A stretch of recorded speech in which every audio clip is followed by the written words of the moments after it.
Zach Galifianakis has Between Two We used to Ferns. make fun at the We fact that have we had to have a beside plant one ficus. because all podcasts must have plants. Yes. I will do this naturally. I'm saying from like a sitting position, I'm like in the crevasse. I did a cheek and a half on this cushion.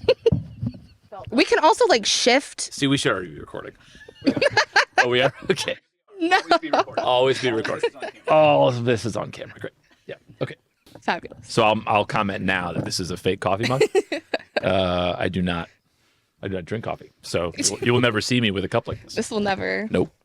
If that were a Well, 44-ounce Mountain Dew from Speedway, you would know it's authentic. Oh, there you go. I almost brought a coffee mug to be fake coffee mug if you hadn't. So I Well, you was had, like, you I had a trust water. the prop. You had a water thing. Where's I yours? did, but I feel like that's too much. Yeah. But again, see, like, what's too much? That's like, We don't know. It'll be fine. Yeah. Well, that's why when I told Lane and we were talking about filming this in my office, Yeah. it was like the thing I like about that idea is like, no, I actually have these conversations with people in these exact Right. couches in this space all the time. It's already. So it like if you're trying to create authenticity, right? It's like, well, okay. the most authentic. I mean, We could make it happen. we did move 2 couches into this room and put a faux ficus in the corner. It's not real. Where's No, I'm sure it's real. It's not. It's real. All these plants are real. It's real. Totally I real. was gonna say. It's real. All right, Landon. weird. What do you think? You like Rolling. We're good to go. We're good? So you guys can jump into the conversation anytime. Oh, Okay. so I don't really know where you Yeah. begin this conversation. Like, I don't listen to podcasts or watch podcasts, which I guess makes me Makes me weird. Yeah. like I don't know what the normal format is. Living under a rock. Like, do you have to introduce yourself? Like, Yeah. is that a thing? Yeah. That's Okay. probably a thing. And then we have to like talk about. Yeah. Here's what I was thinking. Okay. Have you ever well, this is kind of a strange question, but it works. Have you ever seen Slumdog Millionaire? Yes. Okay. So like his life becomes the text in which he's able to answer all the questions and Right. win $1 million.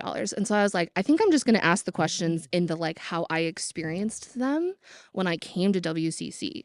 So it's like question number 1, 2, kind of big things like church, Bible. Sure. You could go anywhere with that. But I was like, well, I'll just like remember what it was like 7 years ago. Has it been that long? Yeah. January 2020. This happens all the time because of COVID. Like people, like I'm doing a baptism class right now, Mm. and we go around on the first session, and people are like, I ask them, how long have you been, associated with WCC or whatever, and inevitably somebody will say, we've been here, 8 years. I was like, 8 years? Like Yeah. I would have said 4, but it's been 8. Because it doesn't. It's been 8. It's great. It's like a vortex. That is wild. Yeah. So I will introduce myself first and then pass it to you Okay. because you're kind of you're the star. Because we don't really have a host here. Yeah. not really hosting, I'm not really hosting. You're right. But We're just like having a conversation. you're the one with the answers, right? That we're Right. like really interested in hearing. Right. Yeah. Okay. So I've been here 7 years, 7 years. which is wild. And here Um, is Here is WCC, Waterville Community Church. Okay, Waterville Community Church. Again, I'm like, is that a thing that people need Yeah, to know? no, Maybe it's not, true. And so so it's been wonderful to be here. My name is Ann Rothhaas. I haven't said my name yet. That's an important one to do. And I do some work with the children's ministry, and there's a spiritual mentor program that we've started, and I'm kind of into that too. Once upon a time during COVID, You're also one of our deacons. I also am one of your deacons. You're also on the yes. Once upon a time, I ran a podcast for 3 years. Well, then why are we So- sitting around having conversations about what we're supposed to do and not do? This is When we well, have no. Somebody who like. I did mean, that? we did it over Zoom, and Oh, so that okay. was a little bit different. But we did have microphones. It was the time, and so I have a little bit of that. But yeah, I'm really excited to be sitting with our lead pastor. So this is where I introduced myself. Yeah. So Mike O'Shea, and this, I think I feel like this was sort of a collective decision to do this. Like multiple of us had the thought, like, maybe we should do like more of a long form, conversational type Right. podcast. And you correct me if I'm wrong, but like the impression I have, so like what I'm here thinking this is going to be about, right, is it feels like our church has become and I don't think I intended we intended for the church to go here, but I think it's become this, like, it's kind of become that place where, in the language we use internally, well, I guess we've used it a little more externally recently, is like kind of when the old answers stop working, right? So whether you're like a religious person or you're not a religious person, like everybody has kind of like, their established ways of understanding things, right?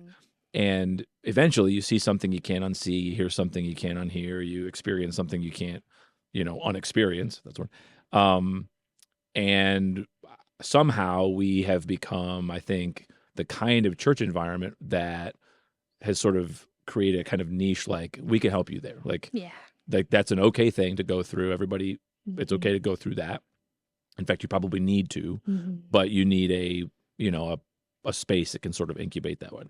So we've kind of become that place. So I feel like our preaching or our public writing or whatever, like in our formation groups or whatever, we're typically saying things that you might not hear in a lot of other places, at least based on our experience, right? We're certainly not saying that there's no other churches like ours or we're the best church or whatever.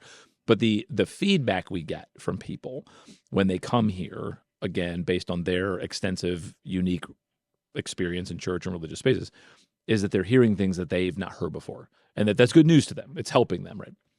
So the idea was like, oh, it might be helpful to take some of the ideas that we talk about, like on a Sunday. Sermons are kind of blunt objects. They're not the best spaces for, breaking stuff out in depth.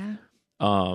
And just to have a space where we can just talk a little more freely about it and, elaborate or whatever. And I think you specifically, had said, like, in your experience in academic settings with college students and whatever, like, you hear a lot of these questions and thoughts.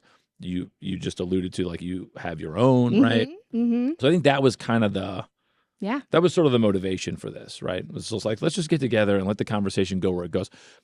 Because I guess in my experience, one of the hardest things about and why a conversation space seems most appropriate is, like, when you start reimagining one thing, it connects to all the other things. Yeah. And then and that can get really overwhelming and scary, and you don't, if I pull this lever, then it affects that lever, and then I got to pull that one, and then it does this one over here, and you know what I mean? So anyway, maybe just a meandering conversation will be the most helpful for people. And I do think a confirmation of, like, so many people have, like, shared your sermons or the sermons of the church with other people and have gotten a response, or gotten people are coming in the door saying, we're saying, how did you hear about WCC? And they're saying, I listened to a sermon. And it's like, well, let's go further, right? Like, let's dig into that, since it seems to be a medium that people are using to even kind of come or check it out. So one of the things when I first came here, so I tell this story a lot. I came here because my sister did not want to go to any of the churches in the area because she had ex-boyfriends in all of them. I don't know that I've ever heard that story. Except this one. Yep, except this one. That's awesome. And so it was post-Christmas. Hey, I appreciate that, because I'm living in a town where I'm one town over from where I grew up. Yeah. And so I'm constantly running into ex-girlfriends from high school. So I appreciate this. Just like, I don't think I know anyone there. That's safe to go to. That's great. So we went and we sat down, and it was literally in the announcements that I was like, oh, this is the place for me. And you were talking about 3-in-1, which is a unique thing we do, where we pair groups of families together, and then we ask them to invite whoever's hosting one person to come in from the neighborhood. Purely social, just to hang out. Yeah. But you said, and I can't, like, it's not quotable because it's 7 years ago, but it hit me as if you said, church is the place where you are going to encounter people who are different than you, different beliefs, different ways they grew up. And we're going to hang out with each other, and you're going to sit next to each other on a Sunday morning, and you're going to deal with it. Yeah, that sounds like me. And I came from church experiences where it's mostly an echo chamber, where everyone is homogenized and everyone thinks the same thing and believes the same thing. And on Sunday morning, everyone's just saying, yes, totally. And that struck me as something about the culture here at this church is saying we invite difference, and we can sit next to each other and still keep in community with that. So can you say a little bit more about, like, maybe the idea or how you even maintain that? It's really difficult in this day and age. Well, I think part of, if I'm thinking back to 7 years ago, I'm just thinking, like, I'm just trying to state reality. Like, the reality is, so, like, when you talk about, like, growing up in a world where, like, everything is homogenized, that I'm guessing that was a lot more superficial than you realize. Yeah. Like, what I mean is, I'm looking out across a crowd of people who I know personally. So I know for a fact that person that's sitting to your left does not agree with you on, Mhm. this, that, or the other topic, right? So it isn't so much, comments like that aren't so much like aspirational, like we want to be this highly diverse, whatever. I mean, it is, of course, like we want to just love and the church ought to be that. Like I love, like the church can be a place where someone with a PhD is having a conversation with someone who has a diagnosed mental illness. It's like that's the church. That's the place where the church is the place where that sort of thing happens. There aren't a lot of other spaces where you see those kinds of relationships, right? So part of it's aspirational, but I think part of it's just naming reality. Like let's just not beat around the bush here. You are not the same. Mm. You don't have all the same opinions. You don't think all the same ways. Not because you don't all on some level love Jesus, want to follow Jesus, but because you're working that out differently. So that leads to different conclusions about things. And of course, that's all informed by where you grow up and whatever, all the stuff like birth order and all the things, right? Yeah. So I think it's just naming that. It's just acknowledging like, yes, there are going to be some things that hopefully as Christian people we're together on, Mhm. and I have opinions about what that is, specifically what that ought to be. Mhm. But beyond that, yeah, it's both people have, differ from you in opinions or whatever, or they're just like personalities. It's just like there are people that you are going to call on a Friday night to hang out with Mhm. because you like them and you have fun together and you share interests and like you enjoy each other's company. And then there are other people you don't so much. And so they're not the people that you call on Friday night.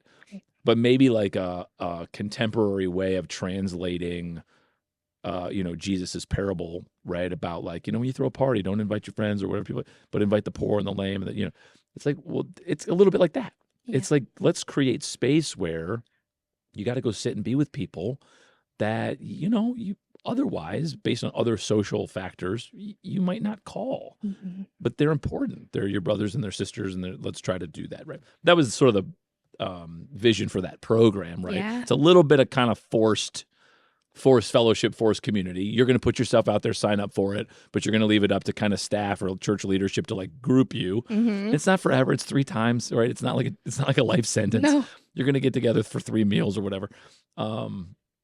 But yeah, I can totally see myself getting up front and saying, hey, you're going to have dinner with someone that you otherwise would not choose to. Yeah. Make the most of it. Yeah. Like that's the idea. And I was like, ooh, because I had come from a context where I was coming from a church planting context where like every person was important, but they were specifically inviting people who were like everyone else in the space in order just to like get numbers and survive. But I had such a bad taste in my mouth about that when you said, I was like, oh yeah, absolutely. This is what the church is supposed to be. And then the second thing in that, if I'm just kind of thinking of what that first day was like or what that first experience of Waterville Community Church was like, God is love. This is the big, I feel like, keystone that this church operates on. And that God is just like Jesus. And this is you have used the illustration of like, this is the picture on the puzzle box. All the things are supposed to fit and reveal Christ. Can you talk a little bit about your journey to that awareness and understanding? I'm always really jealous when people say like, I've known God is love the whole time. And I was like, oh, honey, I have not. I grew up for 30 years not feeling God's love. Or when you said that on that first day, I said, but what's your definition of love? Yeah. Right? Yeah. And I do think that for like even someone who says, I've known God as love all the time, all along, I'm always like, as a pastor, I want to poke a little bit and be like, how, like, because if what you mean by God is love, what you mean by that is God is loving, mean God does occasionally for some people at some times things that we might describe as loving. That's not theologically what we mean by God is love, right? That's a fancy language here, like like that's a sort of economic love. That's the way that it expresses itself, right? You're talking about the way God expresses God's self, but the when we say God is love, we're making what's called an ontological statement. It's a statement about nature or essence. It's not, yes, it is experienced in kind of praxis by what God does, but God is what God does. There's no separation between the two, at least from like a kind of historic orthodox theological perspective. So when we say God is love, or when the Apostle John says, or John the Revelator says, God is love, God, he does not mean God does nice things, right? He means, and we believe as Christian people, God is a relationship of love, right? A triune relationship of loving persons, Father, Son, and Holy Spirit, so that God's very nature or essence is a loving relationship, so that everything that God does is an expression of God's loving nature, right? So I do think a lot of people, they might say, oh yeah, I believe God is love. Maybe what they mean or what they understand is God does loving things. And there isn't that, because then, when you take it to the depth that's appropriate to it, that no, God's essence or nature is love, so that everything God does, all of God's activity, right, economic activity in the world, is an expression of God's love, even things like judgment, right? Because this is where this is really important. Even judgment, is properly understood as an expression of God's love, and for the purpose of expressing God's love and inviting people into that relationship of love, right? So yeah, that's like sort of snapshot of like God is love. And again, I guess historically how we understand that, how we know that, is Jesus, right? So again, from a Christian perspective, we don't know God because of the Bible, as awesome as the Bible is, and it's an incredible tool, and it's very important to us. We don't know God because of the church, as important as the church is. We wouldn't be here if it were not for the church. We don't know God because we look out at glorious mountains. We don't know God because we look inside ourselves. All of those things are reflections. We can know some things, right? They're points of contact, right? But for the Christian person, there's a gulf between, right? I can look at a mountain and I can deduce some things about God, but the same nature that shows me a glorious mountain is a nature that shows me a devastating hurricane, or animals that just slaughter each other for fun. So it doesn't get me all the way there. There's a gulf, there's a gap, and so God has to be the one to bridge that. God has to reveal God's self to us for us to know who God is, and the way God does that is, again, historic Christian Orthodox position is Jesus. So Jesus is how we know God. And again, Father, Son, and Holy Spirit they are distinct persons, but they share one essence. So the God we see revealed in Jesus is God, is what God is like. In other words, like God the Father is not somehow different from God the Son, which I think is behind. Yeah. Is back there for a lot of people's minds. It's like, Jesus, I get down with him, but like I open up the Old Testament and I see God doing stuff. And it's like this feels like very different gods, and that kind of thing is in there for people. So I think to keep it as succinct, but also as theologically rich and deep as it ought to be, is you just say God's just like Jesus. Yeah. Right? That's both a profound theological statement, but it's also kind of easy and sticky that helps people go, as I'm thinking about God, Jesus is where I start. Again, I don't start with the Bible. I don't start with the, what my Sunday school teacher told me when I was 7 or whatever. Like I start with Jesus, and then I kind of work from there. And I've said this many times at our church. I feel like I've used the idea of like Jesus is on the box, right? That kind of idea. How many churches in faith communities, leave God's kind of like nebulous. I mean, it's like, right? God is like formless. Like you don't have a picture of God. No. And then what I'm left to do is I'm left to take, 20,000 Bible verses and try to like piece them together and create a picture, which is a whole mess. So we don't just like, no, God's like that. Like, and that's exactly why he came, so that you would know that. Like God wasn't interested in you, concocting images in your mind. That's idolatry. That's what people did for a long time. They made images out of stuff because they didn't know. So there's that. There's defining God, right? And we say this all the time. It's a A.W. Tozer quote, like, what comes into your mind when you think about God is the most important thing about you. Yeah.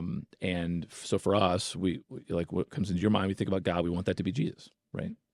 So there's that. And then there's helping to define, like, what is the goal of all this? Like, what are we doing any of this for? Right. Right? What is faith about? Why do we come to church? Why do we read our Bibles? Why do we pray? Like, what are we striving for? What are we pursuing? What what's the end game here, right? And so for us, it's to be caught up into, Peter calls it, participating in the divine nature, right? It's partakers of the divine nature. It's being caught up in the life of love. It's like, right? We're created to be loved and to love back, and that's it. That's all there is to it, right? I mean, that's all there is to it. Yeah. You know what I mean? That's probably more than you asked for. No, it's great. 3 days after, so this connects a little bit to what you're talking about with the Old Testament. 3 days after I first went to WCC, I signed up for formation groups and was at like the Wednesday core seminar when it used to be 6 weeks long. Yes. And now it's 60 minutes. We probably need to change the name. I mean, it's now it feels very intimidating. I mean, every Sunday when I announce it, I'm like, don't be intimidated by the name. Because we used to call it was a 6-week class, and now it's just a newcomer lunch. We probably need to change the name. But I was reflecting on how much I love the name, actually, because Really? I feel like I'm getting to the heart of it, and I feel like it's like sometimes you want something to feel proper and have substance, good. That's and good it feedback. feels substantial. That's good feedback. But that's me. But so one of the things that class specifically was talking about is how you read the Bible, and that is incredibly important to how I grew up. Very evangelical, reading the Bible literally, incredible foundation, rich history of my family doing that. But it leads to some of the questions that I was wrestling with were like, well, how do I make sense of a God who says, well, go kill man, woman, child, donkey of these people. Yeah, right. And then also have Jesus not take on the Roman Empire, not be the king that they thought who's going to rise up and slay their enemies like that guy did, right? How do we square, is that love? Is that loving somehow? Is that part of God's loving judgment to think about that or to ask about that? So that's something that crops up when you say God is love. When you first said that, some of the things I was playing back were God in the Old Testament doing some things that are like, is that, do I have to just swallow that? Do I just have to accept that? Because that's what I had done all my life. I was just like, well, that's really, I don't understand that. And that doesn't feel loving. But you're telling me that this is God's righteous judgment. So I just hold my breath and keep going until I get to Jesus, right? Yeah.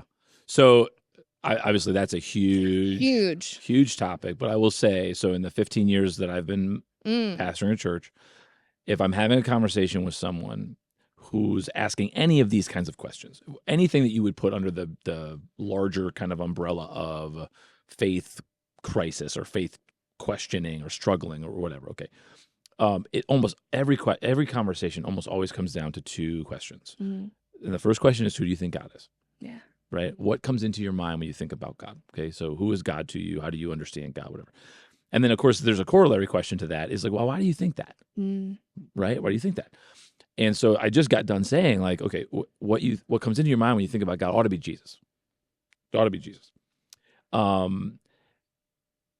What often happens is people describe God, and then the answer to the second question is usually because the Bible says so. And so unbeknownst to them, what they've done is they've created this kind of pastiche, sort of mosaic image of God. And it's, again, without them necessarily realizing they're doing it, it's what they're doing is they're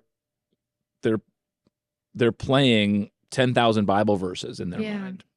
And so what they're trying to do is they're trying to figure out how love your enemies and pray for those who persecute you somehow fits together with go kill the babies. Yeah. You know, like, and obviously that's a very hard thing to fit together. This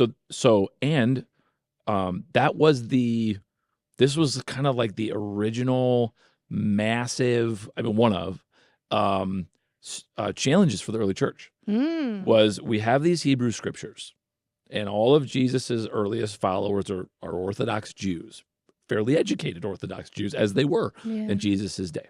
And they have all of these expectations and hopes and dreams based on, just like us, they went to synagogue every week, and they had traditions and rituals and festivals and all the things, and they had people who taught them, here's what Joshua means, and here's what Joel means, and so they had that, their popular understandings of things just like we do, right? And so they have all of that stuff, and they're carrying all of that with them, and then Jesus shows up. And Jesus ends up being unlike what they expected. Yeah. In just about every way.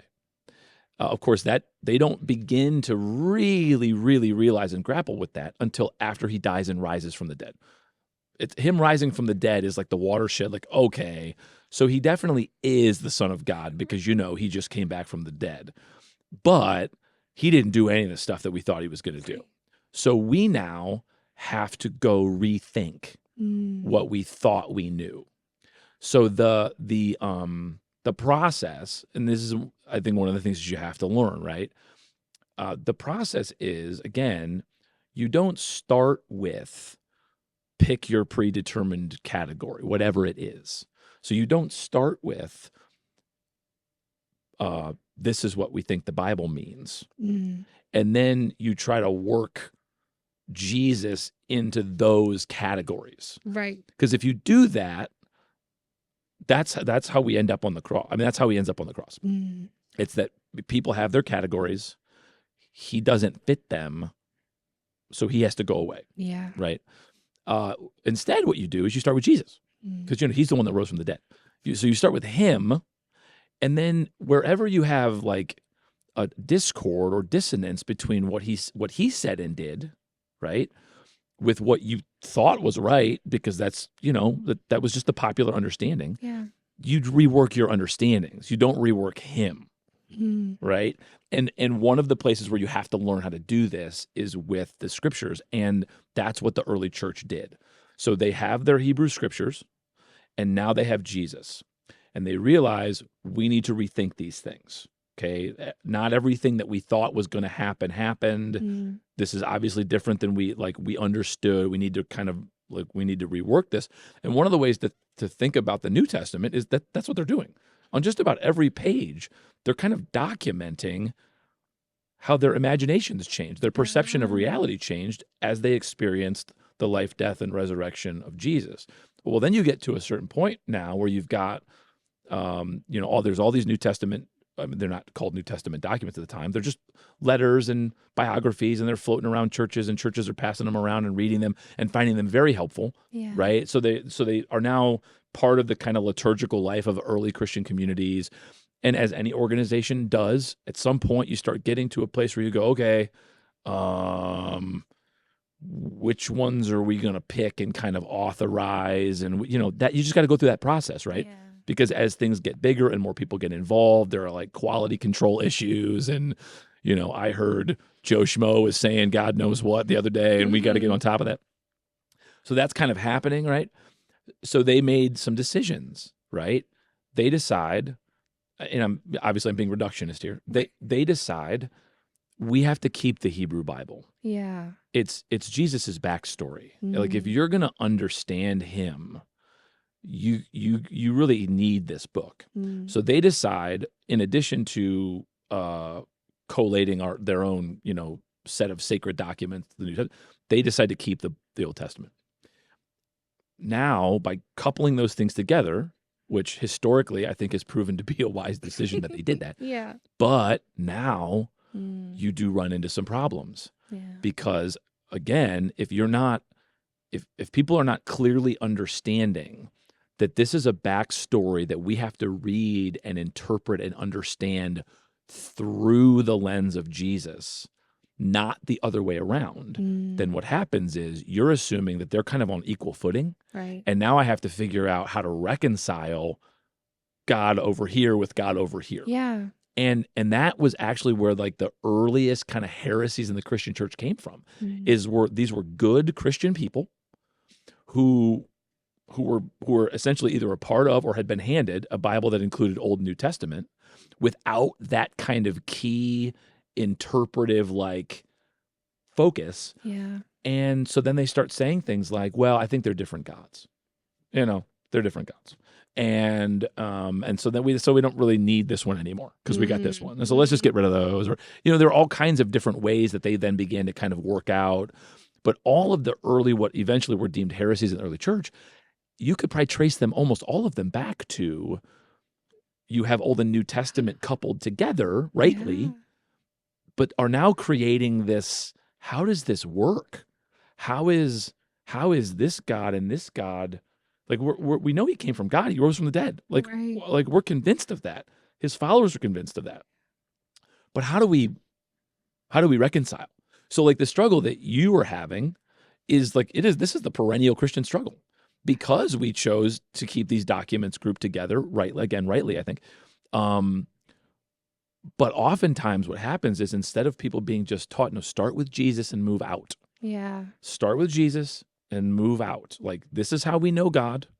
Now let's go try to figure out why Leviticus 7 says what it says. Right. And how as Christian people do we use that? Instead of doing it that way, people are handed a book and are essentially said, well, the book is what's in charge. Yeah. The book is what matters. Yeah. And everything in the book is perfect and is flawless and has no errors. And those are the kinds of things we hear. Yeah. And so now I've got this book, and even if nobody tells you, your kind of uncritical assumption is that I have to believe everything it says and I have to do everything it prescribes. So like in the book that I wrote, that's the language that I use. I have to believe everything it describes and I have to obey everything it prescribes. And that's how so now I've got a book where I'm supposed to believe everything it describes, but it very clearly describes things that are, at least on the surface, are impossible to reconcile, right? So yes, if you're going to kind of reimagine faith, or if you're struggling with faith challenges, this one in particular is totally normal. It's a totally normal thing for people to deal with, largely because of how they're taught. Yeah. When if you just kind of go back to the original, if you go back to the earliest followers of Jesus and to some of the people who wrote the earliest commentaries on the Bible, they didn't struggle with this. They just did. Because they started with Jesus. Yeah. And it was like, this is our God. This is who God is. This is what God's like. We need Joshua. We need Leviticus. We need Joel. Like, these are important, but we understand them. We reimagine them through Christ. We don't reimagine Christ through them. Yeah. Does that mean? It's amazing to hear, like, that question or that kind of like crux has been something that people have been working through from the beginning of this faith conversation or culture. And so that's really, like, to say, like, that's normal. It's like, that's a deep breath, right? Because a lot of people, when they come from faith contexts that were super conservative or kind of closed, you're not allowed to ask questions. Yeah. And no one's ever had questions before you. And if they did, they're out there. They're not in here. Right. So to kind of say, lack like, of faith. Yeah. Or, if you really believed, you wouldn't struggle with that. Or so whatever. no, like the early followers were like, oh, shoot, how do we do this? Right? We have to sit here. Yeah. We have to actually do work. Yeah. I love the fact that they made a decision, and it wasn't like they didn't know what they were doing. Yeah. They knew if we keep these documents and this becomes our kind of Christian canon, they knew it was going to cause problems. And they did it anyway. Yeah. Because they knew it was that important for us to have these texts. But again, with the right kind of interpretive lens and approach, those things are, you can handle these documents in a thoroughly Christian way. And actually, like some of the earliest, again, I reference like St. Origen, St. Augustine wrote two of the earliest kind of academic commentaries on the Bible. Like, how do you read the Bible? Like, what is this thing? Right. And how do you use it? And Origen was not shy about saying, the only reason you come to these kind of conclusions where you are attributing moral evil, right? Moral heinousness, like the kinds of things that you would not attribute to the worst of humans. Right. The only reason that you are attributing those kinds of things to God is because you're, and he this is his language, like because you're reading like an idiot. That, like, just reading it stupidly. Yeah. That's not how you're supposed to do it. And these are first, second century geniuses, right? So I think a lot of people have just been, and myself included, for a long time. Yeah. And again, I don't want to like malign or demonize anybody. No. I think there's a there is just a popular way of being Christian that is largely detached from like the broader, rich history stream of Christian orthodoxy, right? That you just don't experience any of these things. And so like you just said, like struggles that you have that they're normal. Yeah. They're baked into the cake. Right. They're like it was part of the deal, and they're actually things that you are really supposed to work through on your faith journey in order to kind of move up into more like mature forms of faith. We either like like denounce people for having these struggles, right? And I think one of the things we're driven by here is there are just a lot of churches, at least in our types of streams or whatever, that just don't have the equipment to help people answer these questions. Yeah. So if you ask them, it's either, and maybe this is why, maybe I tell you things like, oh, well, you just need to have more faith, or you know, more, but that's because I don't actually have any good answers for you.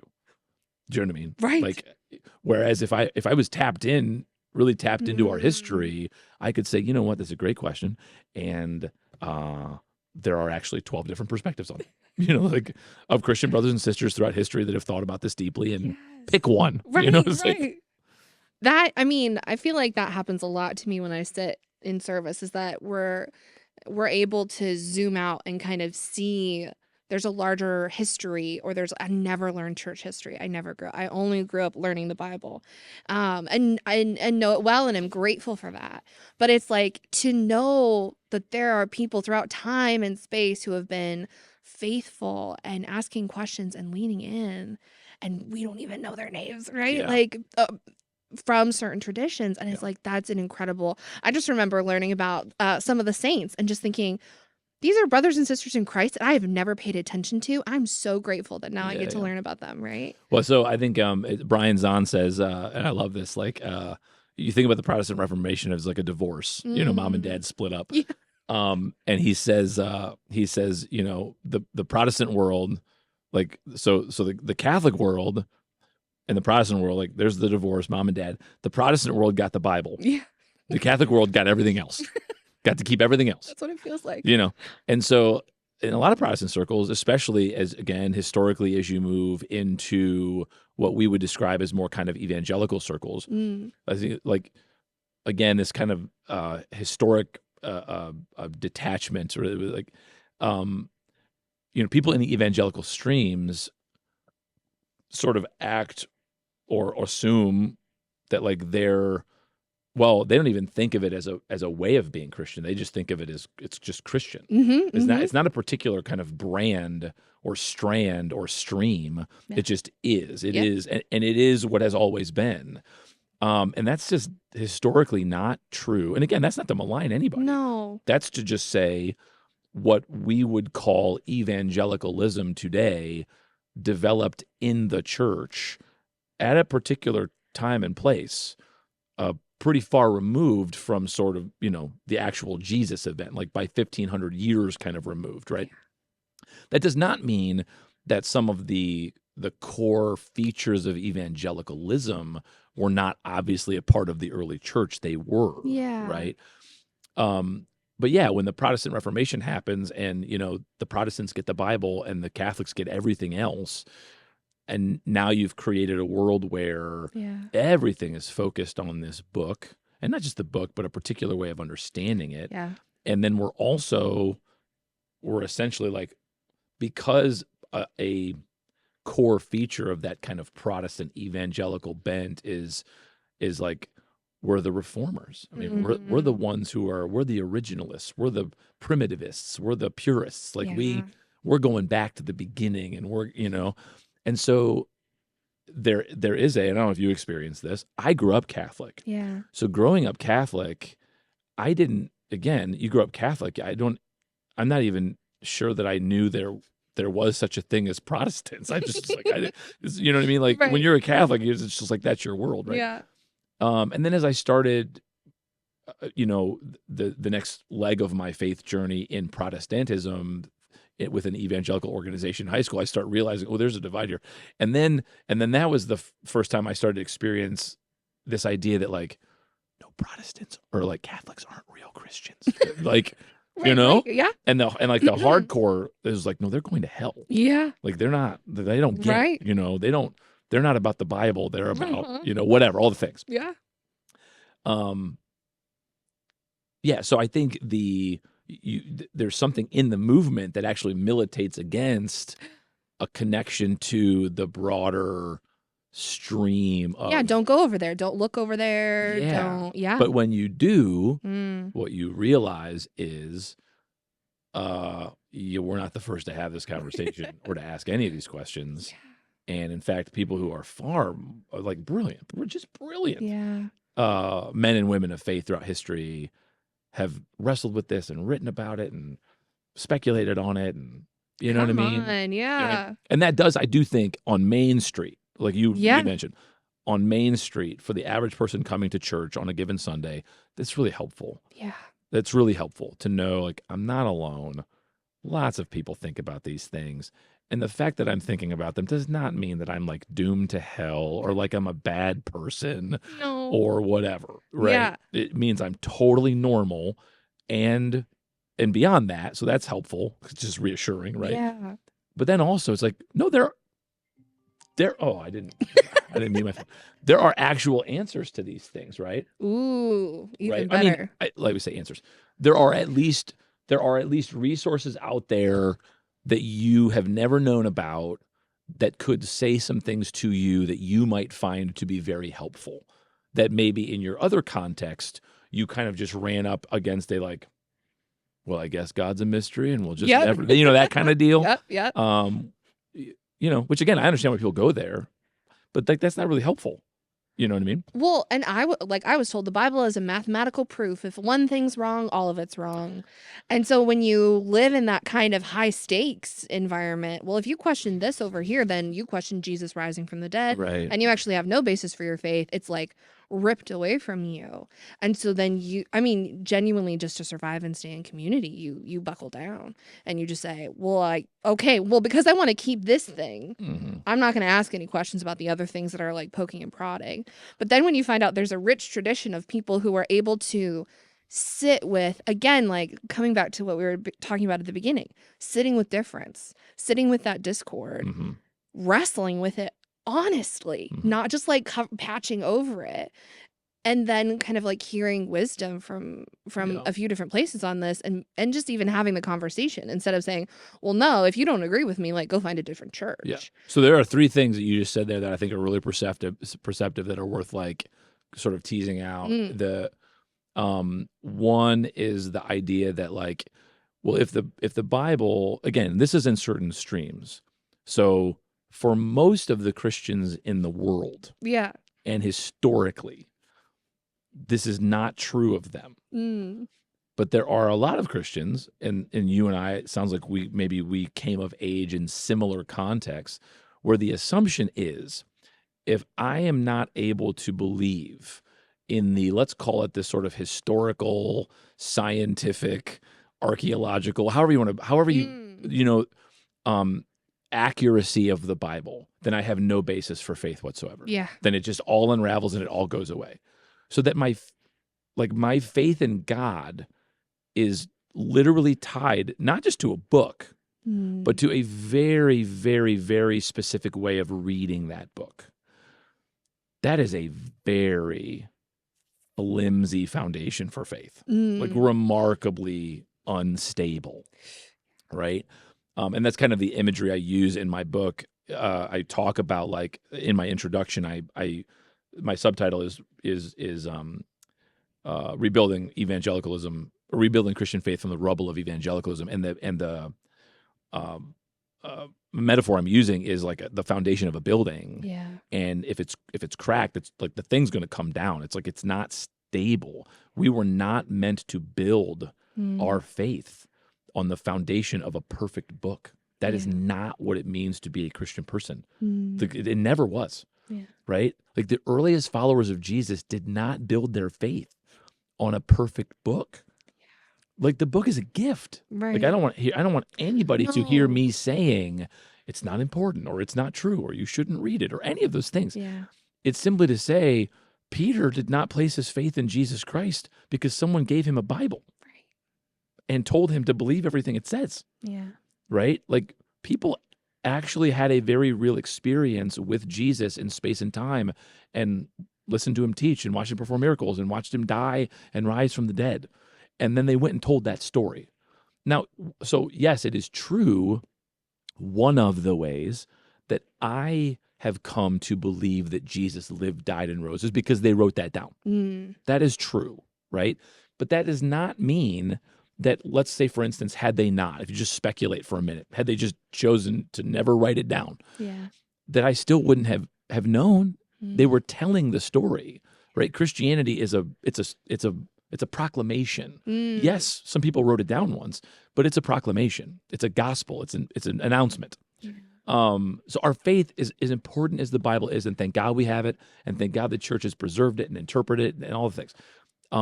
It's not what our faith rests on. Our faith does not rest on a book, and it definitely does not rest on a perfect book, however you define that, right? Yeah. Book with no errors, no mistakes, no contradiction, however you think about that, right? Yeah. So I think that's really important. Like, again, that's one of the things that causes faith conflicts for people is being taught that. Yeah. And then, of course, anybody can read it and go, well, that's not true. I mean, Right. if you want to just do something that's like superficially stupid and simple, like one gospel writer says there's one angel at the tomb and another gospel writer says there's two, that should not cause a faith crisis for anybody, Right. right?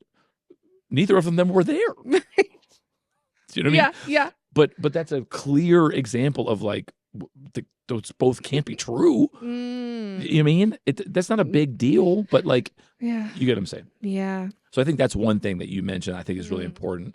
I think the other thing that I heard that you slid in there was a fear of losing community. Mm. This is a big deal for people. I would say of the people over the years here who have not been able to kind of hang in, and I have to own my own something like you experienced the first day you came and I said something like sometimes I can be a little aggressive with my speech or you know what I mean, and I get that, so I have to own that. And I think there have been times where I was not a very good pastor, and by that I mean I said some things that I probably knew were beyond someone's capacity to hear, and I said them anyway. Mm. And that's not cool. Yeah. That it's a hard line to walk, but that's not loving and taking care of people. So I have to own that part of it. But of the people who have walked away from our church, I would speculate that for most of them, it had less to do with the believability of what I was saying, and it had more to do with, if I go down that road, I'm going to lose all my friends. Yeah. Like, this is the world that I know. And if the people in my world find out that I'm asking that question, or I'm rethinking that issue, or I'm not so sure about that anymore, I'm going to be left out. Mm-hmm.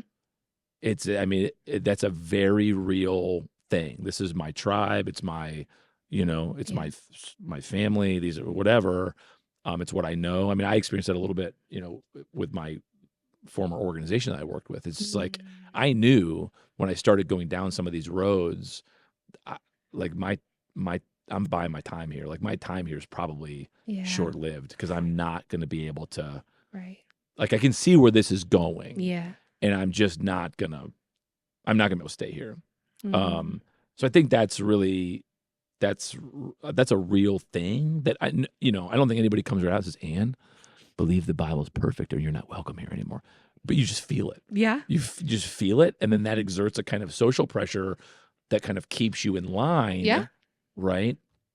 And that then becomes this was the third thing. It's like these questions and the struggles and the wrestling and the working through, it is a necessary part of faith formation. It is not an expression of weakness or evidence of weakness or moral failure or faith failure or any of those things. It is necessary. Yeah. These things are, like, you read any of the great writers on the spiritual journey, And this is always a component of faith formation and faith journey. Mm. And so many faith communities treat it like it's bad. Yeah. And there are reasons for that. I think, Mhm. you had mentioned earlier, like, I think you said something like, when we first started, it's like, how do you hold a community together where people are so different or whatever? Yeah, It's like, yeah. churches especially are incentivized, right? It's really hard to manage and hold together and grow a faith family when you're giving everybody permission to question stuff. You know what I mean? Yeah. It's just much easier to say, this is what you believe Mm. and this is how it is, Check, check, check. and accept it, and right, and we all get on the same page, because you can get momentum behind that, right? Mm. But when you're trying to create an environment where you're inviting people, sometimes compelling them to ask questions, slow down, rethink that, you know what I mean? Yeah. Now you got people that can be zooming in all kinds of different directions, and depending on how you've organized your church, I will admit, inviting people to ask some of the questions that we invite people to, it can be dangerous. Yeah. Not dangerous in the sense that it's like going to compromise their eternal place with God. But it if it's not incubated well, if it's not cared for, shepherded, pastored well, yeah, people can go down some weird roads, and they can start throwing out stuff that you really need to keep. You know what I mean? Mm. So all that to say, churches operate best. Yeah. And this is kind of I didn't, this is not my idea here, but a guy named Richard Fowler, James Fowler, sorry. I'm thinking Richard Foster, but I need to say James Fowler. James Fowler wrote a book called Stages of Faith, and one of the arguments he makes in that book is that churches function best when people are at what he calls a kind of stage 3 level of faith, what he calls a synthetic conventional level of faith. And it's like churches are kind of incentivized to almost, Wow. like Yeah. imprison is that's Just put a cap that's on not it. a good word. Yeah, yeah. But lock people in to a kind of Yeah. particular stage of Mhm. faith, because if you create the environment for them to kind of push into the next place, it gets really messy. It gets really messy, and it's hard to shepherd people, and it's hard to just do the organizational stuff of church. Yeah. So like it's like you have a perfect Bible. Everybody believes that it's perfect, so you need to too own those questions that you're asking. Those Yeah. are bad, not good. Yeah. It's not hard to understand why Yeah. there are a lot of people who eventually, they didn't mean to, they see something they can't unsee. Yeah. And now it feels like there's a mountain of pressure on them. Yeah. Right. And I don't know what to do with that now. And you're all alone. Because And now you're out. You're alone. If you're you alone get with brave it. enough to say the thing out loud, to say the thing that no one ever says out loud in Right. your community, Right. and you're like, I don't know about this. Yeah. And then they say, okay, bye. Yeah. And then you're like, great. Yeah. So now I'm completely unmoored because I don't know there's anything else out there. That's right. Yeah. And I have to somehow figure it out on my own. And what you say is, well, this faith thing was fine when I was younger, but actually I'm good now. And Yeah. I'm going to peace out completely from faith. Yep. And there's an author named Charles Koa who he kind of describes sort of the three. So that's, and I write about this in my book, but that's technically crisis, right? And crisis isn't bad. Mm.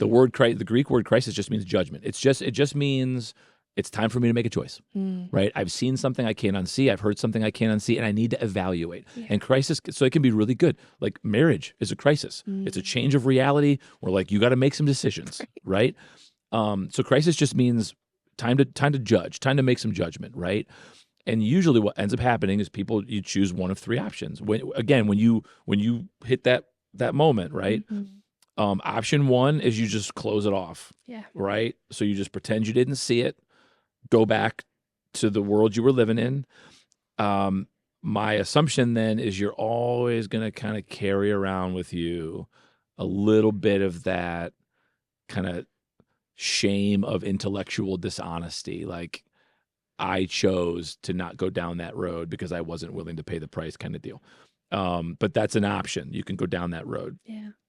Another option is you just tube it, right? Mhm. It's just like, oh, well, if that's not true, then none of it's true, and Jesus didn't rise. And I have experienced that over and over again, that kind of fear in people, Yeah. where they will go from kind of like you mentioned earlier, like, well, if that's not true, then, and it's like we can go from, well, Mike, if you're saying there wasn't two angels at the tomb, then that means there's no God. He didn't create. People aren't real. Jesus didn't come. He didn't die. There's no heaven. It's just like, oh my God, like, how did that just happen? Yeah. You know what I mean? But there's this sort of domino, like, Mhm. we just threw everything out. It's Yeah. sometimes like the analogy I would use is like if you were in a court of law, like you were listening to a testimony, right? And there's like a murderer, and you're on the stand, and the lawyer says, well, were there two shots, or did you hear two shots, or did you hear four shots? And you're like, I could have been two, could have been three. It's like nobody's questioning if the person died, right? Like the reality is still there. Mm. You get what I'm saying? Yeah. I forget the train of thought that I was on.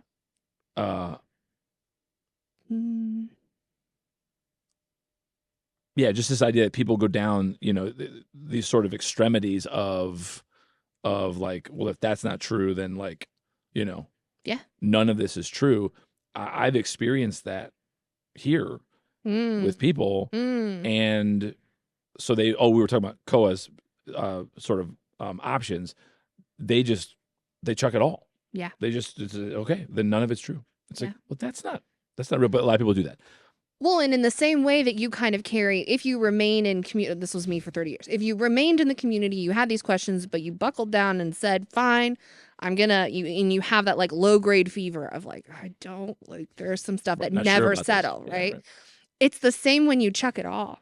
Yeah. Because when you chuck it all, you have this low grade fever of like, absolutely. there were things that were valuable and beautiful and loving, Absolutely. and I can't shake it. Yeah, that's a I great can't thought. totally cut this off because there's Right. this strain here that I am still feeling. And then I feel like that's where Waterville Community Church, like a lighthouse in the fog, is like, hey, there's That's a great place. way to think about it. But yeah, somebody, I forget who it was, but I think someone described it as like an amnesia. You're like you've walked away from it, but you still have, like deja vu memories of like you remember and you liked it. Yes. It's like there's something you missed there. There's a nostalgia there. That's not just sentimental. It's not like a coping thing. It's like, no, there's something very real there, right? Actually, we're reading a book as a staff right now by N.T. Wright called Simply Christian, and he starts that book by what he calls echoes of a voice. It's like beauty, justice. There's a couple others. He's like, these are things that we just experience as human beings, Yeah. and they're like indicators of something more, right? And you kind of have that experience. So like people wall off, they silo, they go back to their world, they tube it all. And I think that's very perceptive. Like either way, you're left with I feel like I might have made the wrong choice, right? Yeah. But then the third option is like you accommodate, you negotiate, you rework it, you figure it out. But that requires some tools to do that, and both internal and external. Yeah. It takes time. It's hard. It's but that's what we've tried to do here, is create that space where like we can help nurture the internal tools, Yeah. right? And a lot of that has to do with how we talk about God and those sorts of things. So it gives people those internal tools, and then we can also create some of the like, well, what are some of the external tools that you might actually need, like the questions you got to ask and the resources that you might need to pursue, and like those kinds of things, so that you can go down that road of, I don't have to give up on God. Right. I don't have to give up on Jesus. I don't have to give up on church. Yeah. I don't have to give up on any of it. Right. I don't have to give up on the Bible. I don't have to give up on any of it. In fact, on the other side of this sort of dying experience, because it is, you got to die to some stuff. On the other side of this dying experience, there's like a whole new life over there. And it's wonderful, right? Yeah. Yeah. So, And you can't do it by yourself. Like, I feel like for a long time, I was in the like no man's land of like, I'm not here and I'm not there, but I'm trying to piece it together through podcasts, through listening to this, and this, and and it's only when, my experience was, it's only when I came into community, and that I was like, you've thought this the whole time? I've done this to one of our, what is she? She's our amazing Pastor Dana. yeah. what's the term? Associate? Oh yeah, yes. We're not really big on Who tone. knows? Yeah. I think we refer to her as our executive pastor. Executive. There it Yeah, is. yeah. I want her to. Yeah, she's got a big one. She's got a big title. It's important. But like executive pastor, I'm like, Dana, hold on a second. How many years have you known this? That like what happens with unborn babies, like, or babies who die, that they're not going to hell. Like, how long have you known that that's actually applied to a lot of us, or all of us, that all God's kids are coming home? Which is a big thing that maybe we're not going to. Maybe this is our sneak peek to the next episode.